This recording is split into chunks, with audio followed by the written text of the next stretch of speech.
mesdames, messieurs, et merci de nous recevoir à nouveau dans le cadre de cette émission Community News, votre émission proposée par Jadcom. Après avoir reçu le Centre des Jeunes Don Bosco, pour ce numéro, nous recevons aujourd'hui la coopérative Or Vert, une coopérative qui fait dans la production et la transformation des bananes plantées. C'est sur une seule fréquence, c'est Jadcom, c'est une seule émission Community News.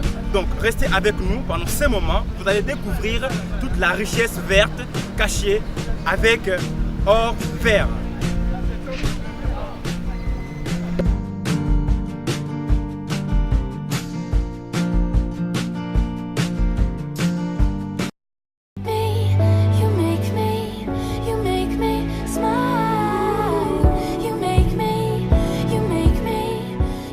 Madame Nancy Marundu, épouse Bakita, bonjour. Vous êtes la présidente de la coopérative Or Vert. Alors, donc pour cette émission, Community News, nous sommes arrivés vers vous. À vous de nous présenter l'histoire, la genèse de cette coopérative, de la création jusqu'à aujourd'hui. Quelle est votre histoire? Mon histoire, c'est que il faut dire que je suis fille de cultivateur.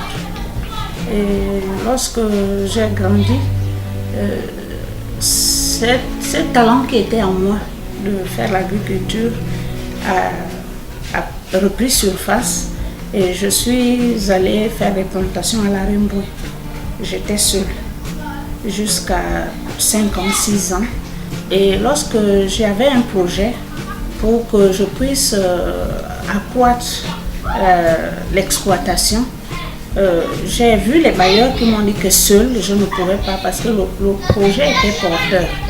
Donc c'est comme ça qu'ils m'ont demandé de mettre en place une coopérative pour que les bailleurs puissent m'apporter de l'aide. C'est ainsi qu'est née la coopérative Or Vert. D'accord, donc Or Vert, vous faites plus ou moins là la transformation de la banane plantée, n'est-ce pas? Nous faisons dans la production d'abord, la production de la banane plantée. Et à la suite, nous faisons aussi la transformation parce que nous avons été formés par la FAO sur la transformation de la banane plantain. Nous faisons la farine de banane plantain, nous faisons aussi les chips de banane plantain. Et en termes de durée d'existence, ça fait combien de temps déjà que la coopérative Or Vert existe? Depuis quelle année? La coopérative Or Vert existe depuis le 20 novembre 2010. Donc nous sommes en 2017, ça fait 7 ans que Or Vert existe.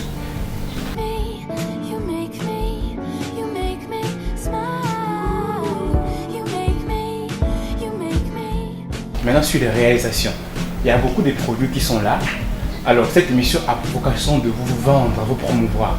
Donc si on peut peut-être mieux apprécier, si pour ouvrir, nous présenter comment vous fabriquez tout ce qu'on apprécie là, tout ce qu'on peut regarder, c'est le moment peut-être d'ouvrir quelques pots et nous expliquer comment vous fabriquez, la procédure, le mécanisme de fabrication. Vous pouvez le faire? Oui, oui. Ici, nous avons les chips de banane. Les chips de banane plantain. Là, c'est sucré, chips de banane sucré. Et là, nous avons les chips de banane salées. Oui, sans problème. Sans problème. Ici, c'est sucré, la banane mûre. Et là, c'est salé, la banane verte. On ajoute un peu de sel. C'est fabriqué comment? Nous prenons la banane, les doigts de banane que nous lavons et nous épluchons. La banane verte? La banane verte, ici, elle est mûre. Sucrée, c'est la banane mûre. Salée, c'est la banane verte. Mais le processus de transformation est le même. La différence, c'est que ici, comme la banane est déjà sucrée, elle est mûre, on n'ajoute rien. Et celle qui est verte, on ajoute un peu de sel pour donner la saveur salée. D'accord. Oui. En termes de cuisson, ça met combien de temps? C'est-à-dire que quand vous prenez ça, vous mettez au feu, est-ce qu'il y a un timing à respecter pour ne pas se brûler combien de temps? Oui, c'est parce que si j'aurais su, en tout cas, on serait même allé là où on prépare, là où on fait. C'est que nous avons des marmites, des cuvettes nous mettons au feu, on utilise l'huile. Et au feu, ça peut faire 10 minutes par poêle. On appelle ça par poêle, au moins 10 minutes. Après, on enlève. On laisse refroidir parce qu'il ne faut pas mettre dans les bocaux lorsque c'est chaud. On laisse refroidir et après, on fait le conditionnement. Et là, c'est commercialisable. Ça veut dire que vous vendez ça, c'est commercialisable. Oui. En termes de lot, en termes de quantité, vous pouvez vraiment produire combien de quantités pour vendre à qui exactement? Il faut dire que nous livrons bolo. Nous livrons bolo. Quand on commençait avec un bolo, on livrait 400, 500 pots par mois au début. Bon, maintenant, les commandes varient parce que bon, c'est un peu par rapport au marché. Hein. Mais sinon, on va à 400 pots, 500 pots par mois ou par commande. Et nous avons aussi le Radisson. Le Radisson, l'hôtel Radisson que nous livrons aussi. Et le Radisson demande, puisqu'ils font peut-être 2 commandes par mois, ils peuvent demander 30 sachets parce que le Radisson demande les sachets. Les chips sont en sachet. Un sachet comme ça, ça c'est la commande du Radisson. J'ai même livré ce matin. J'ai fait une livraison ce matin pour l'hôtel Radisson. Donc le Radisson demande 30 sachets par semaine ou bien les 2 semaines, ça dépend de leurs besoins. Oui, ici ce sont les chips de patates. Patates douces. D'accord. Oui, les chips. Bon, je vais faire un peu de gourmandise quand même. Nous avons aussi les chips de taro. Chips de taro, j'ai tout livré. Sinon, nous faisons aussi la transformation des tarots, les tarots blancs en chips. Et ça, c'est la patate. La patate douce. C'est bon, hein? Et là, c'est combien le pot comme ça? Le pot, quand ce sont les particuliers, nous vendons le pot à 1500. Et lorsque nous livrons un bolo et les autres bolos, nous faisons à 1250 parce qu'ils revendent. Moi, je vois ici, je sais pas ça sont des biscuits de farine de banane. La farine de banane. La farine de banane. La farine de banane, nous faisons les biscuits avec. Je ferme. La farine. Waouh, ça veut dire que je crois que vous prenez le temps de dessiner aussi parce qu'il y a quand même. Nous avons des moules qui donnent la forme. La forme artistique. C'est-à-dire qu'il y a des cœurs. Oui. Et ça se fait avec la banane plantée, la farine de banane plantée. Voilà, mais c'est bon. Des croquettes à base de farine de blé. Ça, c'est la farine de blé.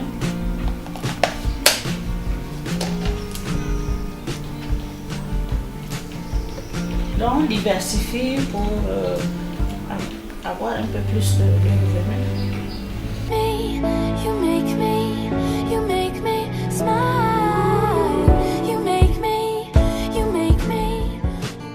À part le fait que les éléphants détruisent vos plantations, quels sont les problèmes de manière générale que la coopérative Or Vert rencontre jusqu'à présent?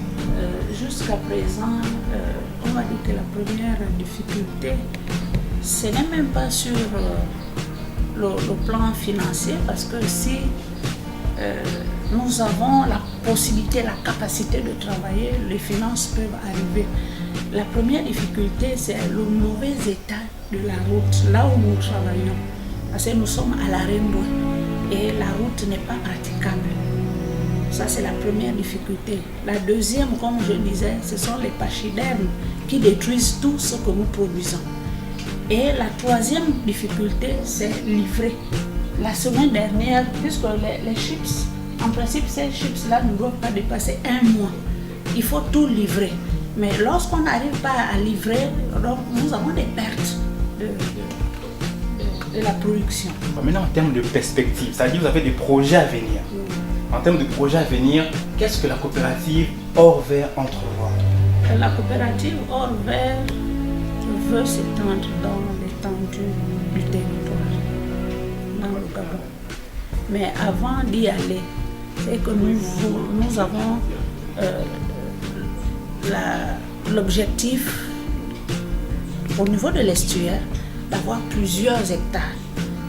Nous, cette année, nous avons même changé, pas changé, mais nous avons eu un autre site d'exploitation parce que nous avons vu qu'au niveau de la Rainbow, nous n'évoluons pas, nous n'avançons pas.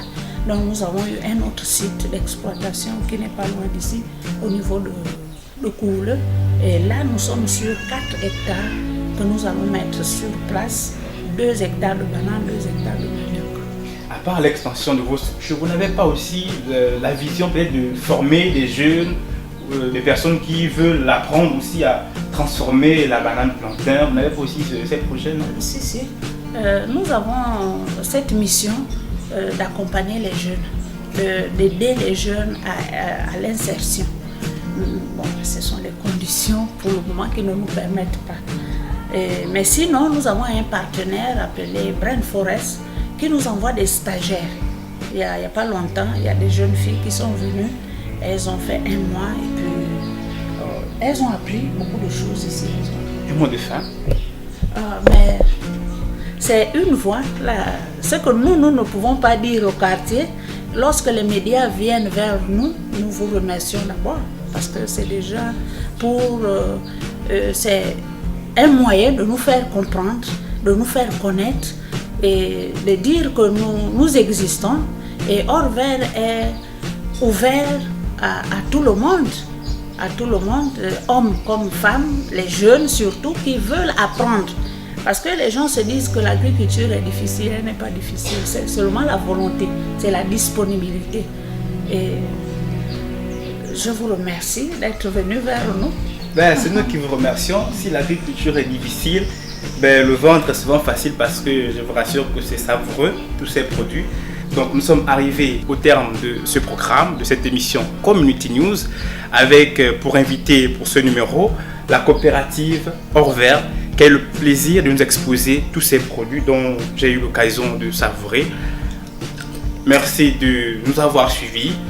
Au revoir. On se retrouve pour le prochain numéro. Bye bye.